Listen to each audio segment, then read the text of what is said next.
Hello everyone. तो भाई हम लोग आ गए हैं वापस आपके साथ लेकर के mind map of the chapter which is electricity. तो आज हम डिस्कस करने जा रहे हैं माइंड मैप इलेक्ट्रिसिटी का। भाई हम लोगों ने इस सीरीज में सारे माइंड मैप, सारे इंपॉर्टेंट क्वेश्चन, सारे वन शॉट कवर किए हैं। तो भाई हम लोग डिस्कस करने जा रहे हैं आज जो है इलेक्ट्रिसिटी का माइंड मैप। अगर आपने बाकी चीजें नहीं देखी हैं तो प्लेलिस्ट पे जाके जरूर देख लें।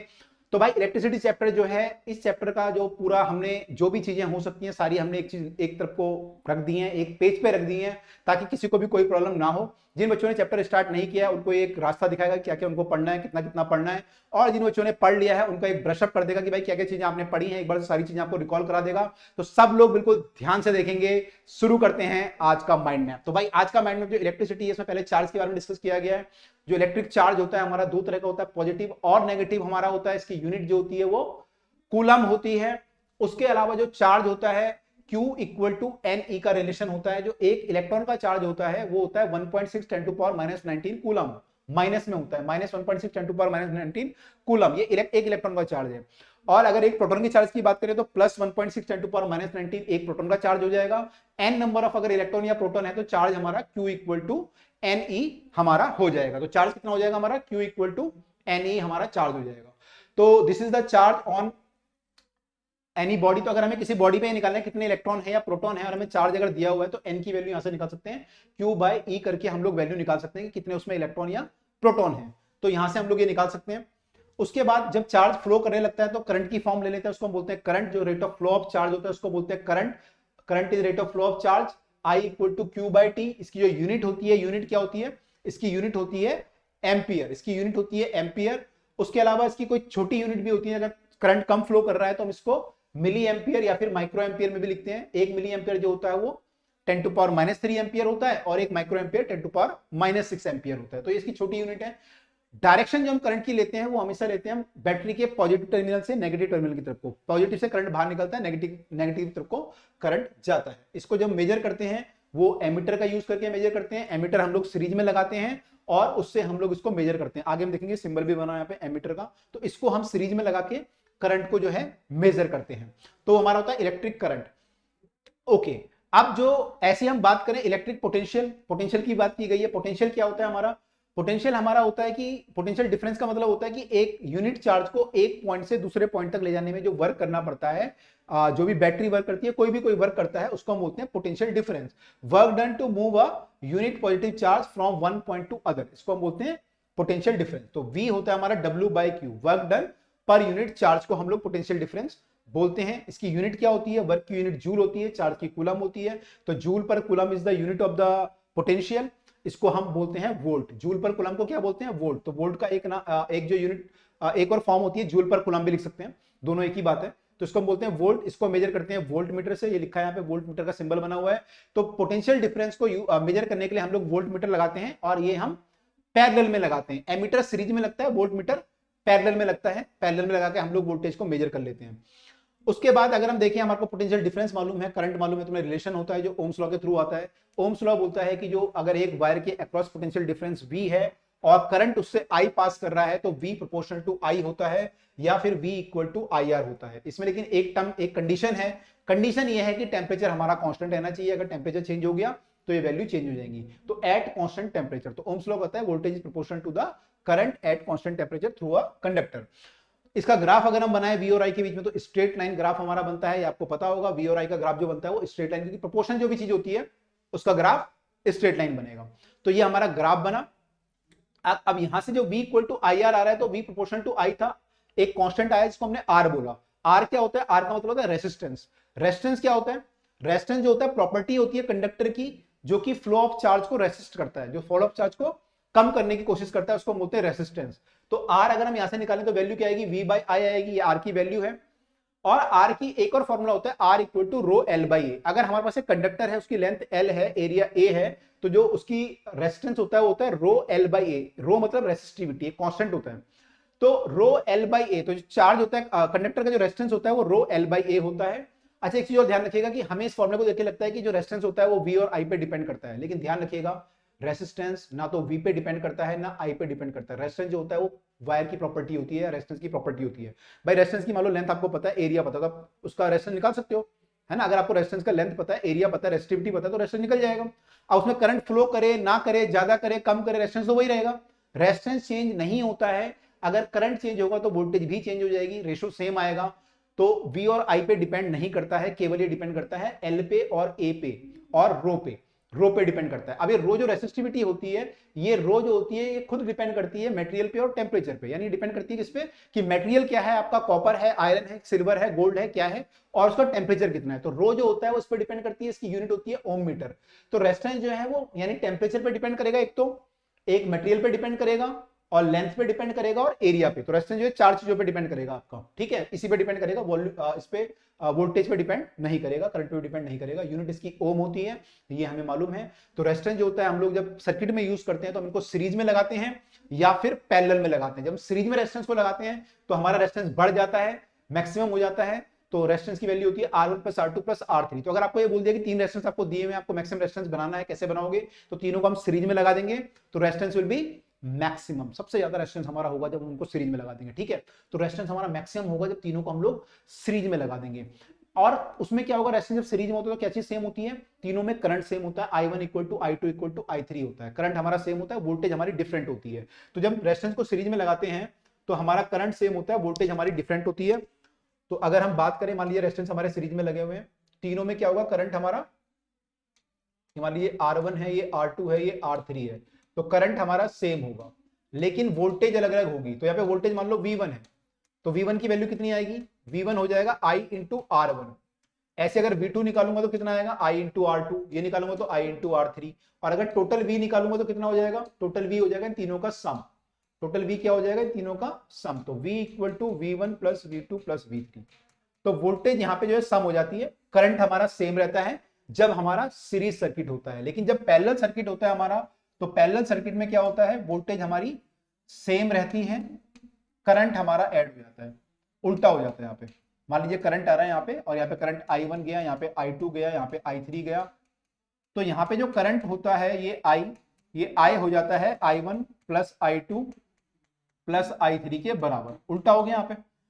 और वोल्टेज हमारी सेम हो जाती है, V1 equal to V2 equal to V3। जो वोल्टेज यहाँ पे होगी वो यहाँ पे होगी, वो यहाँ पे होगी, तो यहाँ पे उल्टा हो जाता है, ठीक है। तो यहाँ पे हमारा रेजिस्टेंस जब पैरेलल में लगाते हैं तो हमारा क्या होता है, करंट डिवाइड हो जाता है और वोल्टेज जो होती है वो सेम रहती है तीनों में। अच्छा, इसमें रेजिस्टेंस हमारा मैक्सिमम आया था, यहाँ पे रेजिस्टेंस हमारा मिनिमम आता है। जब हम रेजिस्टेंस को पैरेलल में लगाते हैं तो हमारा रेजिस्टेंस मिनिमम हो जाता है। तो अगर आपको बोलेगा 3 रेजिस्टेंस आपको दिए हुए हैं, बताओ उनका मैक्सिमम कितना होगा, रेजिस्टेंस और मिनिमम कितना होगा। तो मैक्सिमम के लिए हम तीनों को इस फॉर्म में लिखेंगे, R1 plus R2 plus R3। और जब मिनिमम की बात करेंगे हम तीनों को पैरेलल में लगा देंगे। जो पैरेलल में हम लोग लगाएंगे तो फॉर्मूला क्या होता है, फॉर्मूला हमारा होता है ये वाला 1/R equal to 1/R1 plus 1/R2 plus 1/R3। तो जब हमें मिनिमम रेजिस्टेंस निकालना है तो तीनों को रेसिप्रोकल करेंगे, 1/R1 plus 1/R2 plus 1/R3, उनको ऐड करके फिर निकालेंगे। यहाँ पे एक चीज ध्यान रखिएगा, बच्चे क्या करते हैं, कई बार इनको ऐड कर देते हैं और फिर उसको इन्वर्स करना भूल जाते हैं। भाई यहाँ पे जब वैल्यू निकलेगी, किसकी निकलेगी, 1/R की, तो उसको इन्वर्स भी करना है। जैसे मान लीजिए आपकी वैल्यू निकल के आ गई कि सपोज मान लो 3/4 आ गई, तो आपको फिर R की वैल्यू 4/3 करनी पड़ेगी, क्योंकि ये 1/R है। तो ध्यान रखिएगा, बच्चे बहुत मिस करते हैं इसको। तो 1/R की वैल्यू यहां से निकाल सकते हैं हम लोग। रेजिस्टेंस यहाँ पे मिनिमम हो जाता है, वोल्टेज हमारी सेम होती है। तो ये बात हमें क्लियर हो गई है कि ये सब होता है। अब जब हमारे पास करंट है, हमारे पास रेसिस्टेंस है, हमारे पास वोल्टेज है, तो भाई उससे जो है जब ये करंट फ्लो करता है वायर में, तो रेजिस्टेंस के कारण क्या होता है, हीट प्रोड्यूस होती है। उसको हम बोलते हैं जूल्स हीटिंग इफेक्ट। तो जूल्स हीटिंग इफेक्ट बोलता है कि जो करंट अगर फ्लो कर रहा है किसी वायर में, तो हीट प्रोड्यूस हमारी जो होती है वो आई स्क्वायर पे डिपेंड करती है, करंट के स्क्वायर पे, और आर की वैल्यू पे डिपेंड करती है कि आर कितना है वायर का। तो हीट जो होती है वो होती है आई स्क्वायर आर टी, ये है Joule's heating law, I square R T. अब आपको पता है V equal to I R होता है, तो यहां से हम और रिलेशन भी निकाल सकते हैं कि आई स्क्वायर आर टी में अगर हम वैल्यू पुट करें तो ये V square R into T हो जाता है, V into I into T भी बन सकता है। तो ओम्स लॉ का यूज करके तीनों फॉर्मूले बन सकते हैं, I square R T, V square by R into T, V I into T.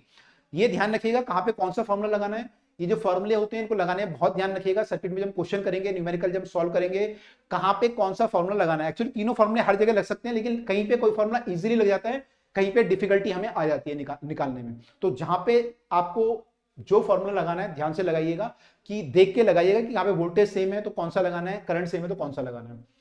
तो हम न्यूमेरिकल में बात करेंगे, खैर इंपॉर्टेंट क्वेश्चन जो हमारे हैं, बाकी क्वेश्चन है तो वहां पे हमने बात की है। तो भाई ये हमारा फॉर्मूला बना, इसकी जो यूनिट होती है वो जूल होती है, हीटिंग इफेक्ट की जो यूनिट होती है वो जूल होती है।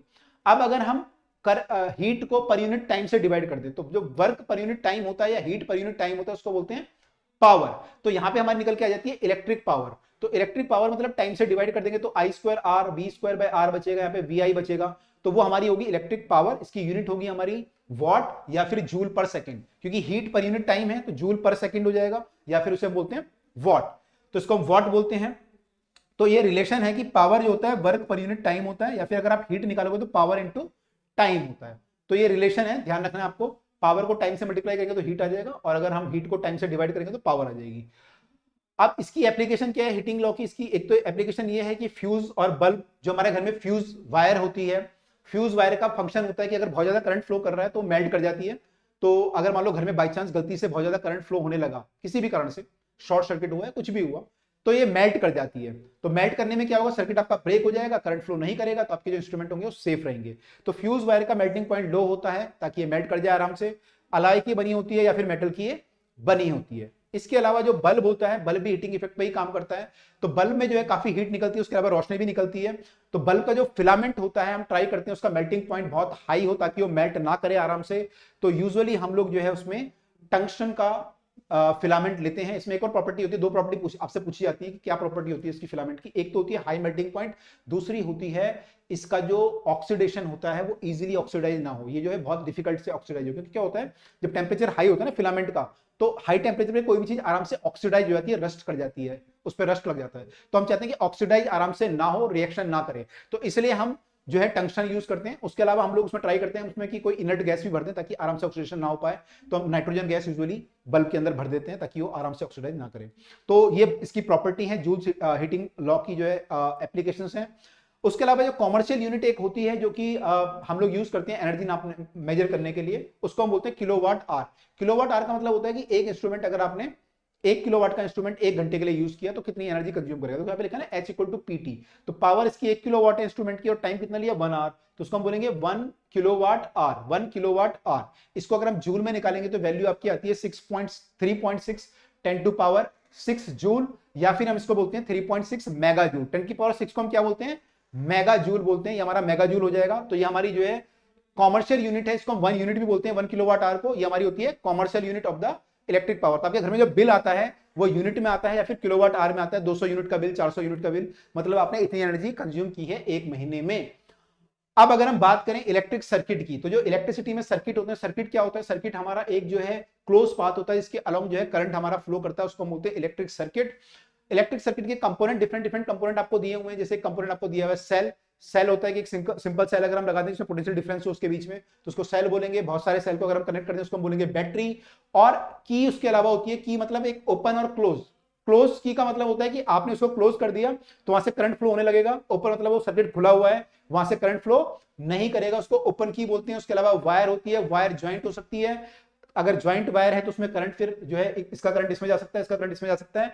उसके अलावा जो वायर हो सकती है वो हो सकती है वायर क्रॉसिंग विदाउट ज्वाइनिंग। तो अगर करंट आपस में ऊपर से मान लो चला गया करंट, उसमें मतलब इस वायर का करंट इसमें नहीं जा सकता, इसका करंट इसमें नहीं जा सकता, तो उसको हम बोलते हैं कि वायर क्रॉस तो कर रही है लेकिन विदाउट ज्वाइनिंग क्रॉस कर रही है, उसमें करंट आपस में एक्सचेंज नहीं होगा, तो उसका सिंबल ऐसे होता है। इलेक्ट्रिक बल्ब जो होता है उसका सिंबल ये या फिर ये हम यूज करते हैं। रेसिस्टर जो होता है, रेसिस्टेंस जो होता है उसका सिंबल ये यूज करते हैं। रियोस्टेट, रियोस्टेट एक वेरिएबल रेसिस्टेंस होता है, इसका रेसिस्टेंस हम वेरी कर सकते हैं, चेंज कर सकते हैं। उसका सिंबल हमारा ये होता है, इसको ऐसा एरो लगा देते हैं इसमें रेसिस्टेंस में, या फिर ऐसा ये एरो लगा देते हैं, तो उसको हम बोलते हैं रियोस्टेट, जो एक वेरिएबल रेसिस्टेंस होता है। उसके अलावा एमीटर होता है जो करंट मेजर करने के लिए यूज होता है, सीरीज में लगाते हैं, अभी हमने देखा था। और वोल्ट मीटर जो कि वोल्टेज मेजर करने के लिए यूज होता है, पैरेलल में हम लोग लगाते हैं, उसको हम बोलते हैं वोल्ट मीटर। तो भाई ये सब कहानी इस चैप्टर में है, तो ये सब आपको ढंग से पढ़ना है, कंसेप्चुअली ढंग से पढ़ना है। अगर आपको उसके न्यूमेरिकल करने हैं तो सारी चीजों को ध्यान रखिएगा, स्पेशली जो यहाँ पे मैंने आपको बताया कि क्या क्या होता है, किस पे डिपेंड करता है। और यहाँ पे बच्चों को बड़ा कंफ्यूजन होता है, ये ध्यान रखिएगा। सीरीज पैरेलल के जो हमने फॉर्मूले लिखे हैं, रेजिस्टेंस की जो वैल्यू निकालते हैं वो सब ध्यान रखिएगा, तो आपके काफी सारे न्यूमेरिकल इससे सॉल्व हो जाएंगे। और बाकी न्यूमेरिकल के लिए भाई हमारे इंपॉर्टेंट क्वेश्चन और जो बाकी सेशन है वो देखते रहिएगा, ताकि आपको सारे कंसेप्ट हो जाए क्लियर। तो भाई इस तरीके से हम लोगों ने इसका माइंड मैप कर लिया है कंप्लीट। तो आपसे मिलते हैं अगले कंसेप्ट, अगले टॉपिक के साथ। Till then bye and take care.